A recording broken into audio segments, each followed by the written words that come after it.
Hello guys. इस video में हम एक नया चैप्टर स्टार्ट करने वाले हैं। उसका नाम है नेशनल इनकम। हमने इंट्रोडक्शन कंप्लीट कर लिया था, तो ये चैप्टर 2 है नेशनल इनकम के ऊपर। ठीक है, तो आइए चलते हैं, देखते हैं नेशनल इनकम क्या होती है। तो अगर मैं बिल्कुल सिंपल टर्म्स में बोलूँ, एक लेमैन लैंग्वेज में बोलूँ, तो जैसे आपकी एक फैमिली की इनकम होती है, तो फैमिली की इनकम कैसे फाइंड आउट की जाती है?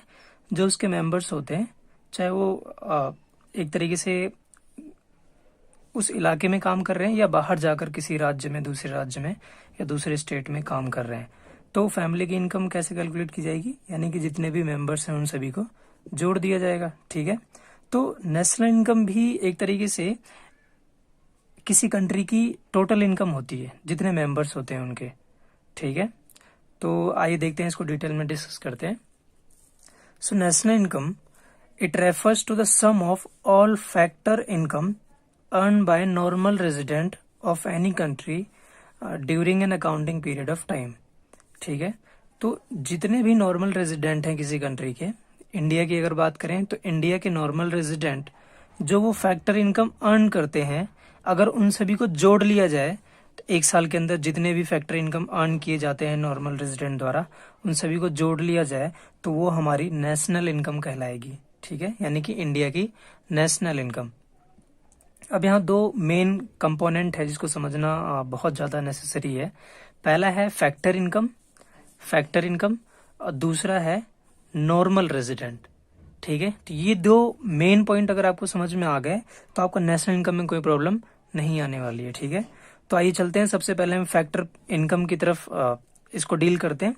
तो फैक्टर इनकम, हमें पता है प्रोडक्शन करने के लिए हमें फैक्टर ऑफ प्रोडक्शन की जरूरत होती है। और कौन कौन से फैक्टर ऑफ प्रोडक्शन होते हैं? तो फैक्टर ऑफ प्रोडक्शन जो होते हैं, लेबर होते हैं, ठीक है, कैपिटल, लैंड और एंटरप्रेन्योर। ठीक है, अब ये जो अपनी सर्विसेज देते हैं इनको हम फैक्टर सर्विसेज बोलते हैं। ठीक है, फैक्टर सर्विसेज, और इनके बदले, सर्विसेज देने के बदले इनको जो मिलता है उसको हम फैक्टर पेमेंट बोलते हैं, या फिर आप फैक्टर इनकम भी बोल सकते हो। ठीक है, यानी कि देने वाले के अकॉर्डिंग पॉइंट ऑफ व्यू से देखें तो वो पेमेंट हो गई, और लेने वाले के अकॉर्डिंग देखा जाए तो वो इनकम हो गई। तो हमेशा फैक्टर पेमेंट और फैक्टर जो इनकम होती है वो हमेशा बराबर ही होगी, क्योंकि जो मैं दे रहा हूँ वही तो आपको मिल रहा है। ठीक है, तो फैक्टर पेमेंट और फैक्टर इनकम दोनों बराबर होती हैं, तो ये एक ही मतलब है। तो लेबर को क्या मिलता है? वेजेस या फिर सैलरी मिलती है। कैपिटल, जो हम पैसा लगाते हैं उसमें क्या मिलता है? इंटरेस्ट मिलता है। लैंड, जमीन है, उस पे हम क्या लेते हैं? रेंट देते हैं। ठीक है, और एंटरप्रेन्योर को क्या मिलता है? जो भी बचा हुआ है सारा पेमेंट करने के बाद प्रॉफिट मिलता है। ठीक है, तो ये जो सर्विसेज देने के बाद जो हमें मिलता है इन रिटर्न में, उसी को हम फैक्टर पेमेंट या फैक्टर इनकम बोलते हैं। ठीक है, तो अभी हमने देखा कि जितने भी नॉर्मल रेजिडेंट है उन्होंने जो फैक्टर इनकम अर्न की है, ये सारी income, wages, interest, rent, profit, इन सभी को अगर जोड़ लिया जाए सभी नॉर्मल रेजिडेंट की इनकम को, तो वो क्या कहलाएंगी? नेशनल इनकम हो जाएगी हमारी। ठीक है, पर एक और पेमेंट होती है। देखो, एक तो हमने अपनी सर्विसेज दी, उसके बदले हमें पैसा मिला। कभी कभी हमें पैसा या हमारी इनकम जो है वो बिना फैक्टर सर्विसेज प्रोवाइड करने के बाद भी मिल जाती है। यानी कि हमने कोई ना तो लेबर दिया, ना कैपिटल, ना पैसा लगाया, ना एंटरप्रेन्योर है हम, फिर भी हमें इनकम जनरेट हो जाती है। तो ऐसी टाइप की इनकम फैक्टर इनकम नहीं होती है। ठीक है, क्योंकि फैक्टर इनकम कब होगी? जब हम फैक्टर सर्विसेज प्रोवाइड करेंगे, यानी कि प्रोडक्शन प्रोसेस में जो फैक्टर प्रोडक्शन लगता है तो उसके रूप में हम काम करेंगे अगर, ठीक है, तो वो फैक्टर पेमेंट कहलाएंगी। अदरवाइज और कोई इनकम अगर आपको जनरेट हो रही है तो वो फैक्टर इनकम नहीं कहलाएगी। तो एक और टाइप की इनकम होती है फैक्टर इनकम के अलावा, उसे हम बोलते हैं ट्रांसफर इनकम। ठीक है, तो जिसे रिसीव हुआ है वो ट्रांसफर इनकम बोल सकता है, या फिर जिसने पेमेंट की है वो ट्रांसफर पेमेंट। तो दोनों कॉन्सेप्ट सेम होता है पेमेंट और इनकम का, बस ये पॉइंट ऑफ व्यू देखा जाता है कि आखिर किसके पॉइंट ऑफ व्यू से बोल रहे हैं। ठीक है, तो ट्रांसफर इनकम। सो ट्रांसफर इनकम क्या होती है? It is an income received without generating any kind of real flow in economy. ठीक है, तो बिना किसी रियल फ्लो जनरेट किए हुए, यानी कि बिना किसी फैक्टर सर्विसेज प्रोवाइड किए बिना हमें इनकम प्राप्त हो रही है, हमें इनकम मिल जा रही है, तो वो इनकम जो होगी वो क्या होगी? ट्रांसफर इनकम होगी। ठीक है, ये इंपॉर्टेंट ध्यान रखना कि नेशनल इनकम के डेफिनेशन में हमने अभी देखा कि हम फैक्टर इनकम को कंसिडर कर रहे हैं ओनली, पर हमने अभी दो टाइप की इनकम पढ़ी, एक फैक्टर इनकम एक फैक्टर इनकम ये वाली पार्ट, और एक हमने ट्रांसफर इनकम पढ़ी, ठीक है। तो आइए देखते हैं। तो यहीं से पता चल रहा है कि नेशनल इनकम में फैक्टर इनकम ही इंक्लूड की जाती है। नेशनल इनकम में फैक्टर इनकम ही इंक्लूड की जाती है, ट्रांसफर इनकम इंक्लूड नहीं की जाती, ठीक है। तो आइए चलते हैं, इनके बीच में थोड़ा डिफरेंस देख लेते हैं कि फैक्टर इनकम और ट्रांसफर इनकम के बीच में क्या डिफरेंस होता है। तो ये कुछ मेन डिफरेंस है फैक्टर इनकम और ट्रांसफर इनकम के बीच में, ठीक है। Difference between factor income. तो पहले फैक्टर इनकम देखते हैं। It is received for rendering the factor services in production process, यानी कि प्रोडक्शन प्रोसेस में हमने अपनी सर्विसेज प्रोवाइड की, उसके बदले जो इनकम प्राप्त होगी उसे हम क्या बोलते हैं, फैक्टर इनकम बोलते हैं, ठीक है। अब इसी के अपोजिट में ट्रांसफर इनकम है। तो it is received without rendering any productive services in return, तो यानी कि हमने कोई भी सर्विसेज नहीं दी, उसके बदले भी हमें पैसा मिल जा रहा है। तो जैसे कई ऐसी सर्विसेज होती हैं जो हमने कुछ नहीं किया फिर भी हमें पैसा मिल जा रहा है। तो जैसे गवर्नमेंट को पैसा मिलता है टैक्सेस के रूप में, तो गवर्नमेंट उसके बदले या कोई कंसिडरेशन नहीं होता है, रिटर्न में हमें कुछ नहीं देती है, पर वो टैक्सेस चार्ज करती है, ठीक है। तो ये एक ट्रांसफर पेमेंट हो गई, हमारी तरफ से पेमेंट हो गई क्योंकि हम टैक्स पेमेंट करते हैं, और गवर्नमेंट की तरफ से ट्रांसफर इनकम हो गई। रेमिटेंसेस, आपके परिवार में या फैमिली मेंबर में कोई बाहर विदेश में जाके काम कर रहा है, तो वो जो पैसा भेजता है, तो ये तो आपकी इनकम जनरेट हो जाएगी जिसे मिलेगा, पर काम तो उसने किया है ना, पर आपकी इनकम भी बढ़ गई, तो इसका मतलब आपकी जो इनकम बढ़ी है वो ट्रांसफर इनकम है, ठीक है, क्योंकि आपने कुछ नहीं किया है फिर भी वो आपको पैसा मिल गया है। गिफ्ट्स भी बिना किसी सर्विसेज दिए हुए हमें मिल जाता है, और डोनेशंस भी, ठीक है। तो ये ट्रांसफर इनकम है, ठीक है। It is received without rendering any productive services in the economy, ठीक, कुछ नहीं किया हमने, बस ऐसे ही मिल गया हमें पैसा, ठीक है। तो फैक्टर इनकम दूसरा देखते हैं। It is an earned income, ये कमाई हुई इनकम होती है, ठीक है, और ये बिना कमाई हुई इनकम होती है ट्रांसफर इनकम, ये हमें किसी दूसरे से मिल जाती है बिना काम किए बिना, ठीक है। इट इज बायलेटरल पेमेंट और कंसिडरेशन इन्वॉल्व्ड। बायलेटरल का मतलब होता है दोनों तरफ से पेमेंट होती है, मैंने कुछ सर्विसेज दी तो आपने उसके बदले भी मुझे पेमेंट की, तो दो ट्रांजेक्शन हो रही, एक मैंने सर्विसेज दी और आप उसके बदले में मुझे पेमेंट कर रहे हो। तो फैक्टर इनकम में दो पेमेंट होती है, बायलेटरल पेमेंट होती है जिसको बोलते हैं, ठीक है, ठीक है। तो it is a bilateral payment consideration, और ये जो होता है ये यूनिलेटरल पेमेंट होता है, वन साइडेड पेमेंट होती है, एक ही तरफ से पेमेंट की जाती है, इसमें कोई कंसिडरेशन इन्वॉल्व नहीं होता है, ठीक है। नेक्स्ट है it compromise rent wages interest और प्रॉफिट, इनमें ये होता है जो कि हमने देख लिया है, ठीक है। और इट कॉम्प्रोमाइज, ठीक है, तो इट कॉम्प्रोमाइज, नेक्स्ट पॉइंट है it compromise rent wages interest and profit, जो कि ये फैक्टर पेमेंट है, देख लिया हमने। और it compromise gift, subsidies, donation, scholarship, taxes, जो कि हमने अभी पढ़ा ट्रांसफर इनकम होती है, ठीक है। It is included in national as well as domestic income, ठीक है, तो ये दोनों में ही इंक्लूड किया जाता है। और it is neither included in national income और नॉर इन डोमेस्टिक इनकम, तो ये दोनों में ही इंक्लूड नहीं किया जाता है। तो हमेशा याद रखना कि नेशनल इनकम फाइंड आउट करते समय हम सिर्फ फैक्टर इनकम को ही कंसिडर करते हैं, ट्रांसफर इनकम को हम कंसिडर नहीं करते हैं, ठीक है। अब बात करते हैं दूसरे पॉइंट की, क्योंकि एक था हमारा फैक्टर इनकम, दूसरा है नॉर्मल रेजिडेंट। तो नॉर्मल रेजिडेंट देखते हैं क्या कॉन्सेप्ट होता है नॉर्मल रेजिडेंट, ठीक है। सो नॉर्मल रेजिडेंट किसी कंट्री का उसे बोला जाता है अ पर्सन और इंस्टीट्यूशन, तो ये एक व्यक्ति भी हो सकता है और कोई संस्थान भी हो सकता है, ठीक है, कोई इंस्टीट्यूशन भी हो सकता है। Is said to be a normal resident when they ordinarily resides in a country and whose center of economic interest lies in that country, ठीक है, यानी कि वो उस कंट्री में रह भी रहे हैं और उनका जो इकोनॉमिक इंटरेस्ट जो है वो उसी कंट्री में है। अब इकोनॉमिक इंटरेस्ट क्या होता है, यानी कि इकोनॉमिक ट्रांजेक्शन्स करना, ठीक है, जैसे कंजम्पशन करना, कैपिटल एक्युमुलेशन करना, इन्वेस्टमेंट करना, प्रोडक्शन करना, तो इसका मतलब इकोनॉमिक एक्टिविटीज आप उसी कंट्रीज में कर रहे हो और उसी कंट्री में आप रह रहे हो, ठीक है, एक ऑर्डिनरी रेजिडेंट हो। तो दो कंडीशंस होती हैं किसी भी व्यक्ति को या संस्थान को, इंस्टीट्यूशन को नॉर्मल रेजिडेंट कहने के लिए, तो वो दो कंडीशन जब सेटिस्फाइड होती हैं तो हम बोलते हैं कि वो नॉर्मल रेजिडेंट है उस कंट्री का। पहली, ये मोस्ट इंपॉर्टेंट है, तो पहली जो कंडीशन है वो ये है कि द पर्सन और इंस्टीट्यूशन स्टे पीरियड, तो इनका जो स्टे पीरियड है शुड बी एटलीस्ट 1 ईयर और मोर। तो कोई भी व्यक्ति या कोई भी इंस्टीट्यूशन अगर वो 1 साल या 1 साल से अधिक किसी भी देश में रह जाता है तो उसकी पहली कंडीशन सेटिस्फाइड हो जाती है नॉर्मल रेजिडेंट की। दूसरी कंडीशंस क्या है कि economic interest lies in that country, तो इकोनॉमिक इंटरेस्ट भी उसका उसी कंट्री में होना चाहिए। तो पहला कंडीशंस क्या है कि 1 या 1 साल से अधिक रह रहा है। दूसरी कंडीशंस क्या है कि उसका इकोनॉमिक इंटरेस्ट यानी कि जो इकोनॉमिक ट्रांजेक्शन्स हैं, इकोनॉमिक एक्टिविटीज हैं, वो भी उसी कंट्रीज में कर रहा है। तो 2 कंडीशन जब सेटिस्फाइड होती हैं तो वह व्यक्ति या वह इंस्टीट्यूशन उस कंट्री का नॉर्मल रेजिडेंट बन जाता है, नॉर्मल रेजिडेंट, ठीक है। बट कुछ एक्सेप्शंस होती हैं कि देखो, तो कोई भी व्यक्ति हुआ, चाहे वो इंडिया का ही है या बाहर का कोई व्यक्ति है, अगर इंडिया में आके वो 1 या 1 साल से अधिक रह रहा है और उसका इकोनॉमिक इंटरेस्ट इंडिया में ही है, तब वो नॉर्मल रेजिडेंट हो जाएगा इंडिया का, भले ही वो बाहर का ही बंदा क्यों ना हो, ठीक है। तो जैसे कोई अमेरिका का बंदा है, वो इंडिया में आता है और 1 या 1 साल से अधिक रहता है और यहाँ अपना बिजनेस करता है या काम करता है जो भी है, तो वो इंडिया का नॉर्मल रेजिडेंट बन जाएगा, ठीक है।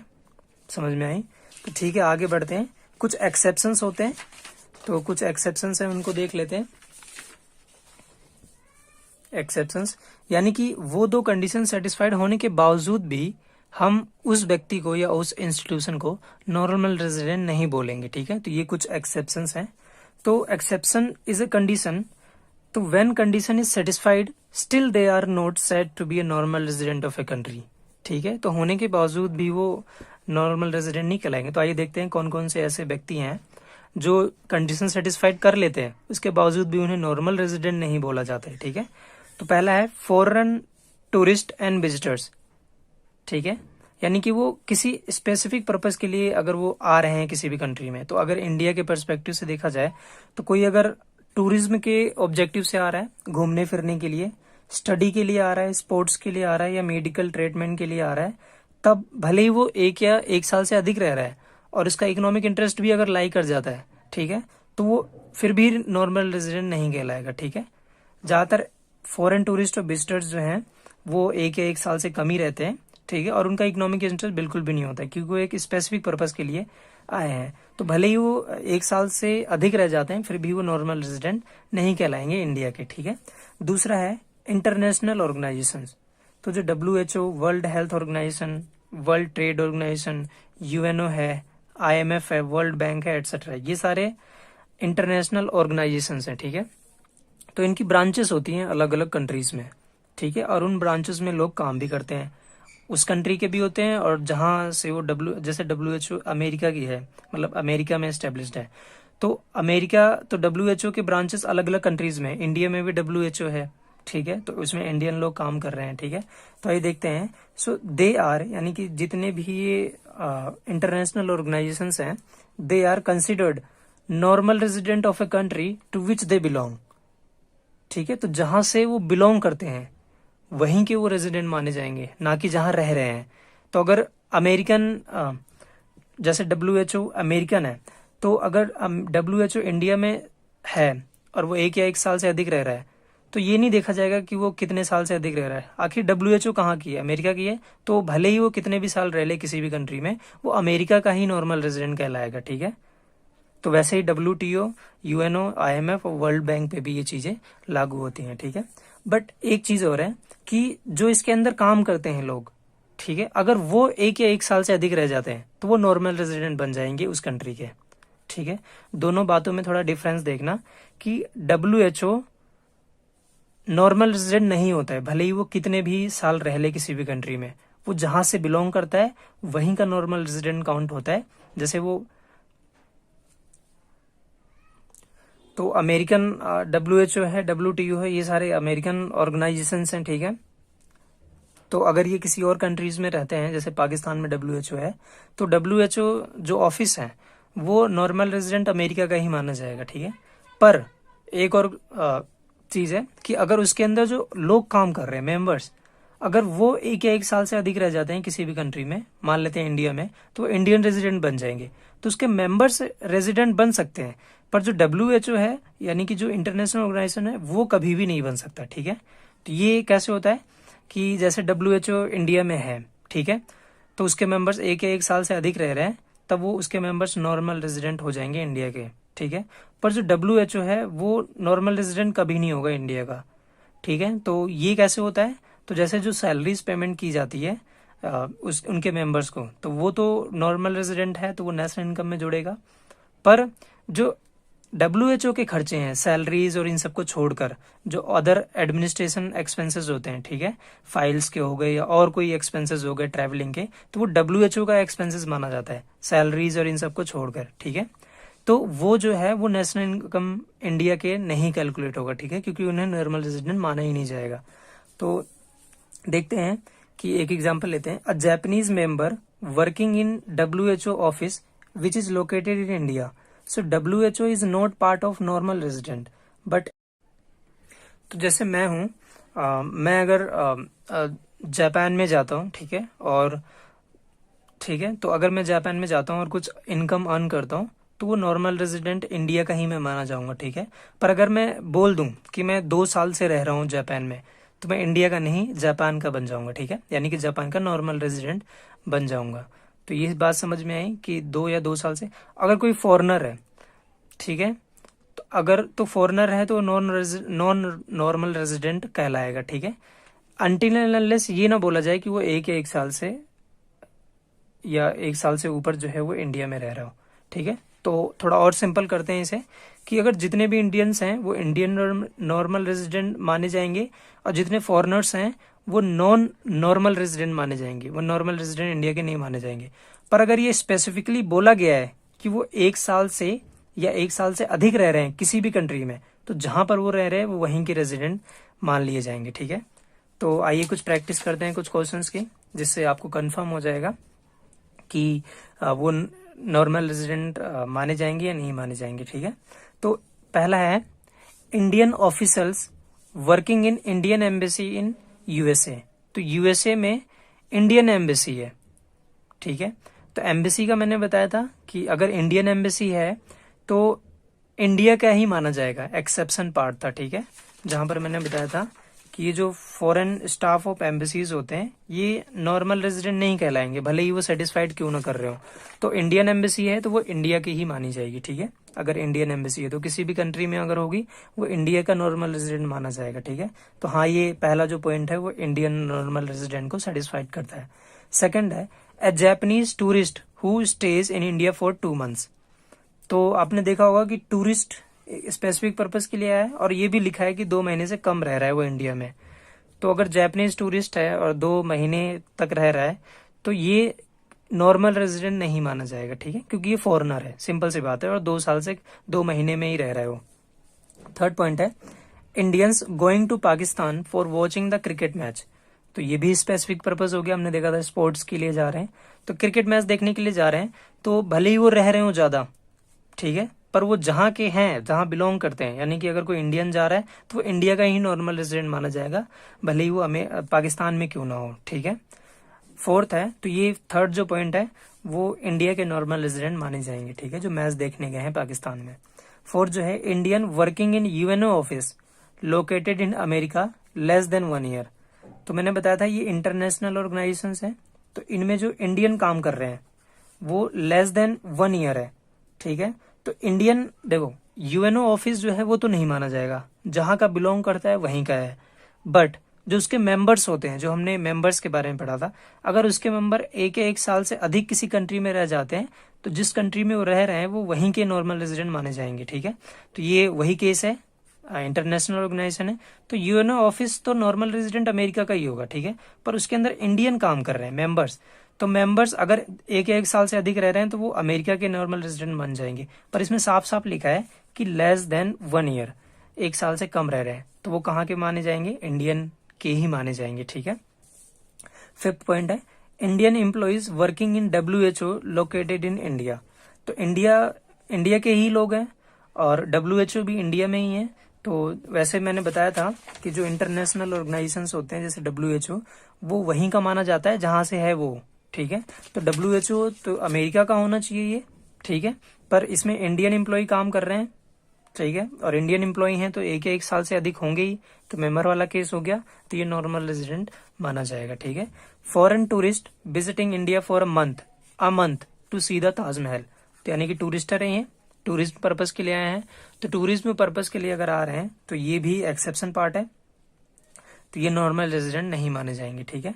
इंडियन मुस्लिम्स गोइंग फॉर हज पिलग्रिमेज, ठीक है, तो वो हज के लिए जा रहे हैं, तो इंडियन मुस्लिम्स हैं, तो ये स्पोर्ट्स के लिए जा रहे हैं, ठीक है, तो वो इंडिया के ही माने जाएंगे, ना कि वो जहां हज है वहां के नॉर्मल रेजिडेंट माने जाएंगे, ठीक है। अब एक क्वेश्चन और क्रिएट होता है कि how citizenship is different from the residentship. तो नॉर्मल रेजिडेंट हमने पढ़ लिया, तो सिटीजनशिप क्या होती है।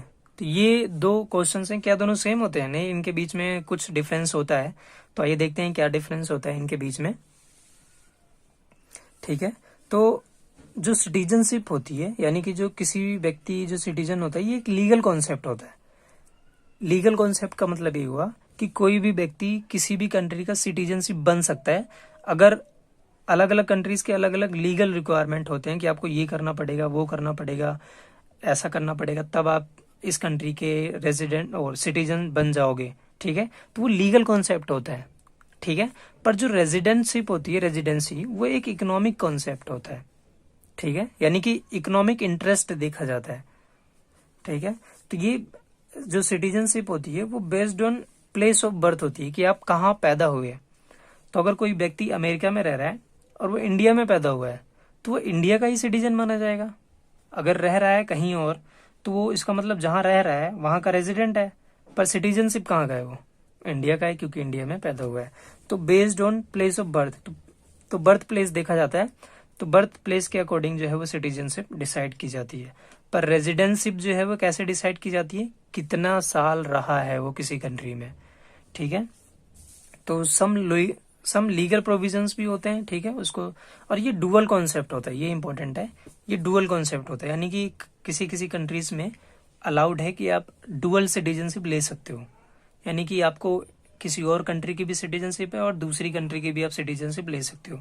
पर रेजिडेंट होने के लिए आपको रहना पड़ेगा ना एक या एक साल से अधिक, तो वो तो एक ही जगह हो सकता है, इसीलिए ये यूनिक कॉन्सेप्ट है, ठीक है। फॉर एग्जाम्पल एक एग्जाम्पल लेते हैं कि an American living in India for more than 1 year is normal resident of India. However, he is not citizen of India. He is American citizen, क्योंकि बर्थ प्लेस उसका वहीं पर है, ठीक है। सो एक और इम्पोर्टेंट पॉइंट है जो नोट करने वाला ये है कि a person can be a citizen of one country at the same time a resident of another country, ठीक है। तो एक व्यक्ति जो है वो रेजिडेंट भी हो सकता है किसी एक कंट्री का और दूसरी कंट्री का साथ साथ सिटीजन भी हो सकता है, ठीक है। तो ये नेशनल इनकम का जो टॉपिक है वो यहीं खत्म करते हैं। Thank you.